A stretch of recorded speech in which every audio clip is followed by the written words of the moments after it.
ఇప్పుడు కాకరకాయ ఫ్రై అయిపోతుంది. కాకరకాయ కోసుకోవాలి, క్యారెట్ కోసుకోవాలి, టమాటా, ఉల్లిగడ్డ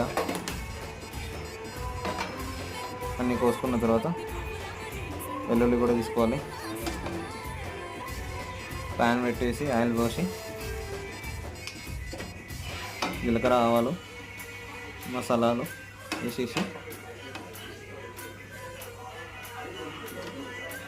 స్టార్ట్ చేసినాం. మసాలాలు వేసుకుందాము.